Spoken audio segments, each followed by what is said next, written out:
사무엘의 말이 온 이스라엘에 전파되니라. 이스라엘은 나가서 블레셋 사람들과 싸우려고 에베네셀 곁에 진치고 블레셋 사람들은 아벡에 진쳤더니 블레셋 사람들이 이스라엘에 대하여 전열을 벌이니라. 그 둘이 싸우다가 이스라엘이 블레셋 사람들 앞에서 패하여 그들에게 전쟁에서 죽임을 당한 군사가 4,000명가량이라. 백성이 진영으로 돌아오매 이스라엘 장로들이 이르되 여호와께서 어찌하여 우리에게 오늘 블레셋 사람들의 앞에 패하게 하셨는고?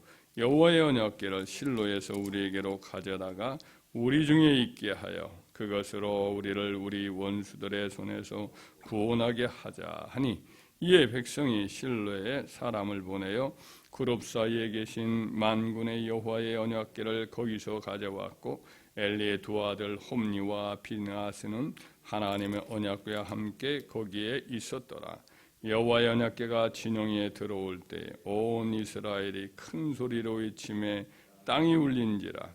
블레셋 사람들이 그 외치는 소리를 듣고 이르되 히브리 진영에서 큰 소리로 외치면 어찌 됨이냐 하다가 여호와의 궤가 진영에 들어온 줄을 깨달은지라. 블레셋 사람이 두려워하여 이르되 신이 진영에 이르렀도다 하고, 또 이르되 우리에게 화로다. 전날에는 이런 일이 없었도다. 우리에게 화로다. 누가 우리를 이 능한 신들의 손에서 건지리요. 그들은 광야에서 여러 가지 지향으로 애굽인을 친 신들이니라. 너희 블레셋 사람들아, 강하게 되며 대장부가 되라. 너희가 히브리 사람이 종이 되기를 그들이 너희의 종이 되었던 것처럼 되지 말고 대장부같이 되어 싸우라 하고, 블레셋 사람들이 쳤더니 이스라엘이 패하여 각기 장막으로 도망하였고, 사륙이 심히 커서 이스라엘 보병에 엎드려진 자가 3만 명이었으며 하나님의 궤는 빼앗겼고 엘리의 두 아들 홈니와 비느하스는 죽임을 당하였더라. 아멘.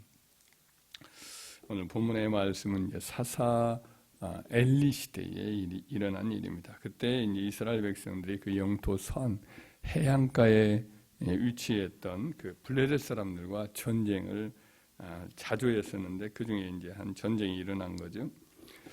블레셋이란 나라는 원래가 이제 그 헬라, 지금의 그리스 지역에 있었던 사람들이 내려왔던 거예요. 이제 지중해를 배를 타고 내려와서 해안 지역에 정착하면서, 그래서 이제 또 헬라 사람들이 살던 방식대로 도시 문명 체제를 이렇게 만들어 놓고 서로 연합하는 거예요. 각 도시에 나름대로 독립성을 유지하면서 그 도시들이 서로 어려울 때는 서로 돕고, 전쟁할 때 함께 나가고, 그러면서도 이제 독립적인 나름대로의 자율권을 갖고 있었던 거죠. 옛날 그리스 사람들이 아테나나 테베나 스파르타나 이런 도시를 나름대로 서로 흩어져서 이렇게 있다가 페르시아가 쳐들어온다거나 하면 서로 연맹을 일으켜서 전쟁을 함께 싸운 것과 비슷한 그런 정치 체제를 가지고 있었던 거죠.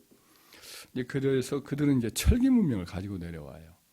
근데 그 당시에 팔레스타인 사람들은 이제 그 청동기 문명을 갖고 있었거든요. 칼이 철이 아니라 일종의 노수로 되어 있었던 그런 시대였던 거죠. 그래서 이 철기 문명의 그 강력한 무기 체계와는 맞서지를 못했어요. 더군다나 이스라엘 백성들은 어떤 조직적인 어떤 국가 체제가 있었던 것도 아니고 하나님이 친히 다스리고 사사는 일종의 그 심부름꾼만 하는 시대였거든요. 그래서 군사 훈련도 되지 않고 전쟁 연습도 하지도 않고 전혀 그런 상태에서 이제 또 전쟁을 하러 나온 거니까 싸워서 이길 수가 없었어요. 첫 전투에서 4,000명이 죽었고요. 패배의 쓰라림 속에서 이제 이스라엘 지도자들은 승리할 수 길이 어디 있는가 모색하는 중에 한 가지 떠오른 것이 과거 출애굽 시절에 하나님의 법궤와 더불어서 하나님이 함께 하셔서 적들을 다 물리쳤던 일들이 생각이 납니다. 요단 동편 땅에서의 왕들도 하나님이 다 친히 다 멸하시니까 대승리를 했고, 요단강 건너서 여호수아와 함께 하면서도 그 수많은 가나안 족속들과 싸울 때 하나님이 늘 싸워주셔서 그들이 다 연전연승을 했던 것을 기억을 하거든요. 그래서 하나님의 법궤가 그때 진중에 함께 있었는데 이와 마찬가지로 지금도 하나님의 법궤를 모셔오면 우리는 승리한다. 그때 당시에는 이제 하나님의 법궤가 이제 실로라는 도시에 있었어요. 실로라는 곳이 이제 에브라임 지역 약간 동부 쪽에 요단강 쪽에 좀 더 가까운 쪽에 거기서 이제 모시고 있었거든요. 그 여호와의 법궤를 모시고 오면 우리는 필승한다 이런 생각을 하고 사람을 보내어서 모시고 왔어요. 그 당시에 이제 대제사장이었던 엘리 제사장의 두 아들 홈니와 비나스가 젊으니까 법궤를 모시고 다른 레위인들과 함께 이렇게 메고 왔던 거죠. 그래서 이제 들어오니까 얼마나 기쁘겠어요. 우리 이제 승리했다. 어제 4,000명 며칠 전에 4,000명이 죽었는데 우리는 이제 저 많은 블레셋 군사와 싸워서 승리할 수 있을 것이다라고 기뻐하고 환호를 했는데 결과는 어떻게 됐어요? 오히려 더 기습을 받았어요. 적들이 오히려 더 이러다가 우리 친다. 옛날에 이스라엘의 하나님이 이렇게 백전백승을 했는데 이스라엘 백성들이 이겼는데 우리가 사기가 오히려 떨어져서는 안 된다 하고는 그들이 더 분발해서 기뻐 들떠 있던 이스라엘 진영을 쳐들어왔어요. 근데 이제 이스라엘 백성들이 대패를 하고 하루에 3만 명이 다 죽고 그리고 나머지 사람들 다 도망을 치고 그리고 법궤는 뺏기고 홈리와 비나스 두 제사장의 아들들도 죽고 이렇게 말았습니다. 참 이런 예상하지 못한 이스라엘 백성들이 예상하지 못한 길이 왜 나왔을까? 그들이 이제 하나님을 섬긴다고 하면서 그 당시에 형식은 갖췄어요. 뭐 법궤도 모시고 있고 실로라는 곳에 이렇게 안치를 하고 여호와 하나님이 우리의 하나님이다 공식적인 선언은 하고 있었지만 실상 내막으로 들어가면 그러지 못했어요. 하나님 앞에 예배드리는 것이 형식화되어 있었던 거예요. 점점 가나안 족속들의 여러 잡신 숭배, 우상 숭배를 받아들이기를 시작을 했고 하나님을 섬긴다 하면서 실상은 이제 그러지 못하고 육신적이고 죄를 범하고 그러면서 하나님에 대한 두려움도 없이 그렇게 지냈던 거죠. 홈리와 비느하스는 타락하였고 또 이스라엘 백성들 역시 무지했어요. 영적으로 무지했어요. 하나님께 구하고 또 이제 잡신에게 구하고 그런 일들을 많이 했었던 거죠. 그래서 이러면서도 그들은 생각할 때 이제 하나님이 우리를 지켜주신다. 하나님으로부터 우리가 복을 받을 것이다. 전쟁을 하면 하나님 우리를 도와줄 것이다. 이렇게 기대하고 있다가 이런 참패를 당하고 법궤마저 이제 뺏겨버리는.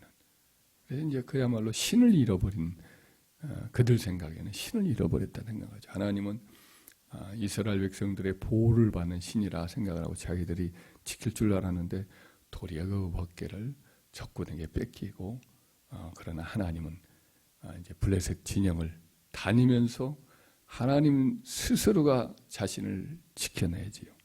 그래서 다곤 신당에 다곤 그 우상을 다 깨뜨려 버리고 가는 곳마다 도시들마다 다 재앙을 일으켜서 그들이 이 하나님의 여호와 하나님을 모셨다가는 우리가 이제 저주를 받는다고는 예물을 바쳐서 나중에 돌려보내잖아요.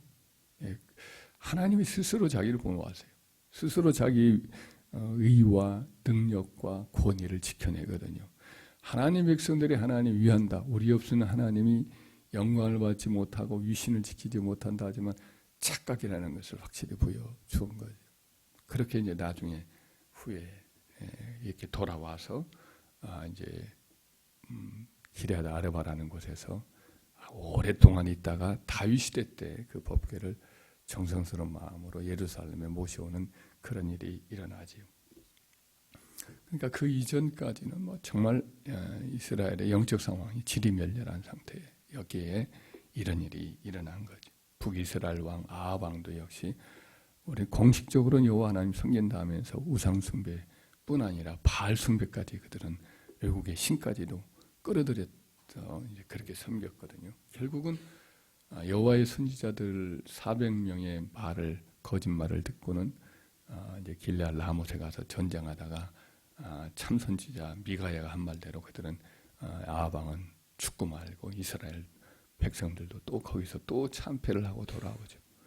남유다에서도 마찬가지고 그런 일은 허다하게 일어났던 일들 중에 하나인 거죠. 이런 일을 겪은 것은 이제 하나님을 믿는다면서도 신앙이 껍질만 있었던 까닭에 그와 같이 일을 경험을 어려움을 겪었던 거죠. 하나님을 섬기는 데 있어서 중요한 게 이제 내면의 성실함입니다.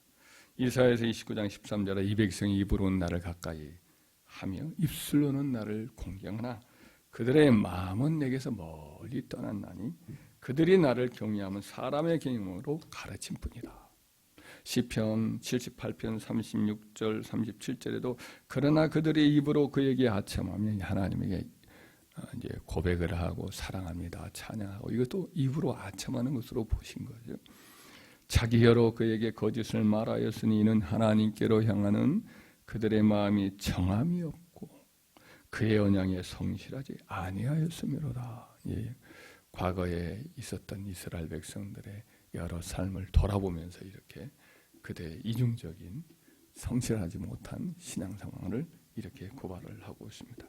하나님은 우리의 어떤 외모에 속지 않고 외적인 어떤 것에 속지 않고 입술의 아침에 속지 않고 마음의 중심을 다 읽고 계시는 줄 믿습니다.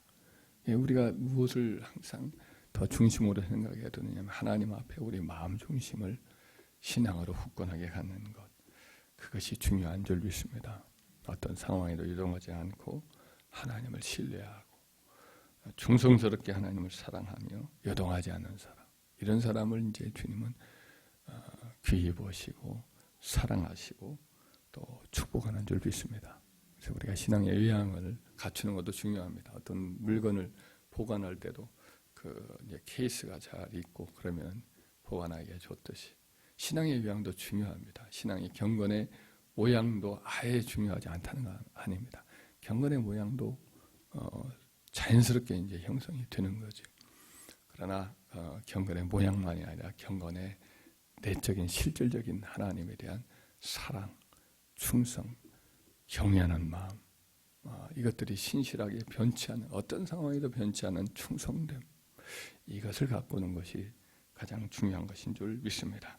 진실함과 성실함과 충성됨, 이것이 늘 우리에게는 부족하잖아. 이걸 이제 깨닫는 영적인 민감함을 잃지 않고 세월이 갈수록 더 주님께 마음으로 주님을 더 사랑하고 또 섬기는 일에 더욱 진실한 저와 여러분 되기를 주의 이름으로 축원합니다.